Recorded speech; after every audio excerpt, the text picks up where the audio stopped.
Hey everybody, my name's John and welcome to my channel. In today's video it's all about the camping gear. I'm going to talk about this pack, the kit that I carry, and what I don't carry. Stay with me and we'll get started. If you've watched my previous videos, you've seen this pack before. It's a ULA Ohm 2.0. I don't know if you can see that or not. But it's a lightweight pack, empty. It only weighs like 35 ounces. And today I'm on an overnight backpacking trip. And last night when I weighed it up, that includes my water and my fuel and my food. I've got 23.06 pounds in this pack today. And that's normally about the weight that I like to carry. I consider I'm a lightweight backpacker. I don't do the ultra lightweight stuff. I do some bushcrafting, which I do have a different kit, a different pack for that, and it's heavier. But I don't do that until the winter time. I don't like to do all that hiking with that heavy pack. But this pack has got two side pockets. On one side I keep my water bottles, and the other side I keep my cook kit. On the front, on the shoulder straps, I keep a water bottle there, and of course it's got these tie outs where you can hook on different types of gear, whatever you want to. It has a stretchy pouch on the front, and I put my rain gear in here and my pack cover, and today I've got my insect repellent in there. And the hip belt has two zipper pockets on it. You can put any type of gear you want to in there. The hip belt's real comfortable, the shoulder straps are comfortable, and the maximum weight you can put in this pack is like 30 pounds. It's a 63 liter pack. It's their smallest one, I believe. And I'll leave a link down below so you get to it if you want to research it. They have different size packs, but this is more of a 3-season pack. If you're a winter camper, I doubt you're going to be able to get all your gear inside. Now, being down here in Alabama, I can get away with it if I'm just going to do a 1 or 2 nights, so I don't have to carry as much food and I don't have to take as many layers. But if more than likely you won't be able to use this pack in the winter time, but you can really count on it for the other seasons, and it's perfect for me. I really do like it. It's lightweight, comfortable, and it's the ULA Ohm 2.0. The main contents of this pack is just a bucket style pack. You just open it up and you put it right straight down into it and cinch it back up. It's real easy to get to inside. There's no lid or anything like that on it. Once you cinch it up, you just roll it up, and it has a strap here that you can hook onto it and to tighten it down like that. What I do for mine on the inside, I put one of these compact bags in there, trash compactor bags. Now, it's not a regular trash bag, it's the trash compactor. It's a little bit thicker and it's stronger, and the stuff that I don't want to get wet, like my sleep system, sleeping bag, things like that, if you had extra clothes you put in there, anything that you don't want to get wet, I just stick it down in there and roll it up and push it back down in there, and it works great for me. You're looking at my sleep system. I talk all about this sleep system in a previous video. I'm not going to go over it again.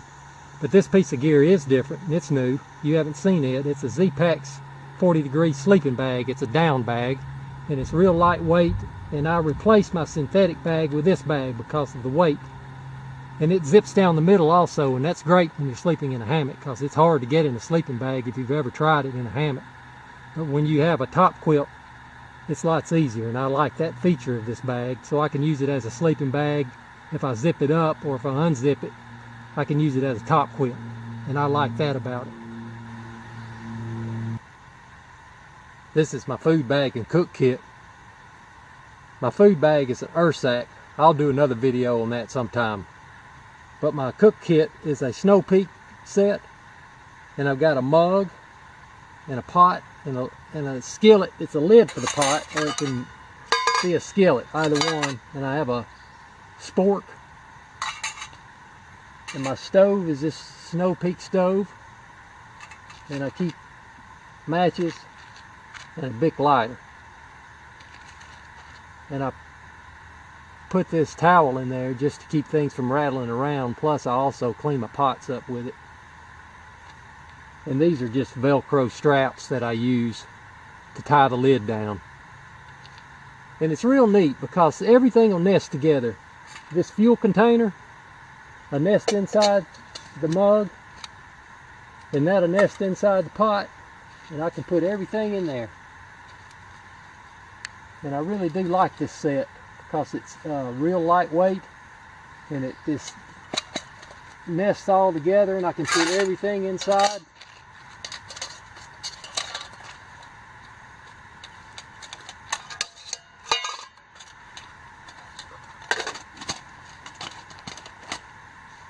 And then I strap the lid on top of these Velcro straps. I just made these myself. You can go to Lowe's or anywhere like that and get a whole roll of this stuff.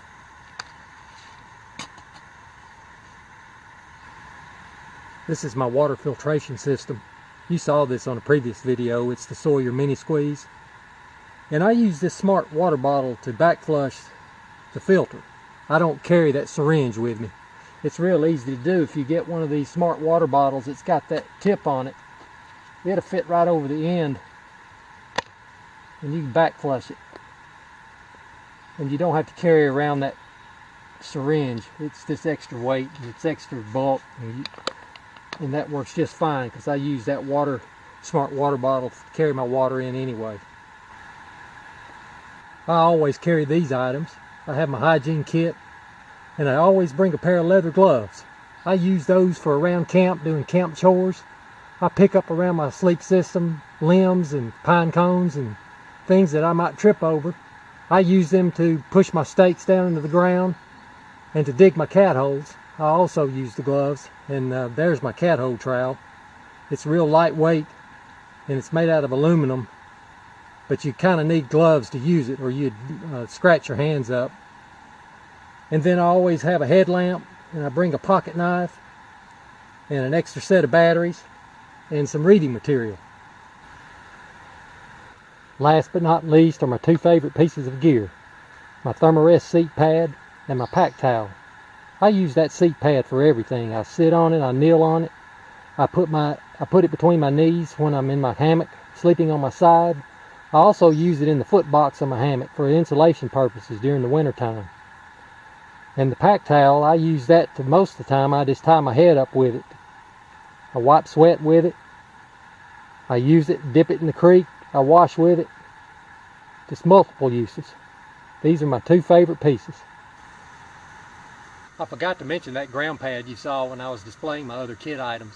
That's a Z-Pack's footprint for one of their tents. It's real lightweight, it's waterproof, and it's real handy to take along with you. Now I'm sure you noticed that I didn't have a first aid kit, and I choose not to take one. And the reason is because I can make a bandage out of my pack towel, and those Velcro strips that you saw that I put on my cook kit, I can use that as a bandage. I could use it as a tourniquet. But I'm not saying for you not to take a first aid kit, but I just choose not to take one because that's my comfort level. I used to carry one, and I got to looking at things that were in it, and they're just like Band-Aids, some gauze pads, some alcohol swipes, maybe some type of soap. And I don't think I need those items. I figure if I get hurt out in the woods, I'm going to need more than that. But that's your choice, and you make your own decision and what you're comfortable with. I'm comfortable without carrying it, and that's the way it should be with all of your items. Anything in your kit, you carry what you're comfortable with and your comfort level. And that's the way I carry mine. My kit items change from time to time. But the only other first aid kit I take, or the item in the kit, would be ibuprofen. Now I do carry that. I take it every day. My feet get sore, my back gets a little sore, and I usually take a couple of doses of that every day when I'm camping. I hope you enjoyed this video. Leave your comments and questions below. Thank you.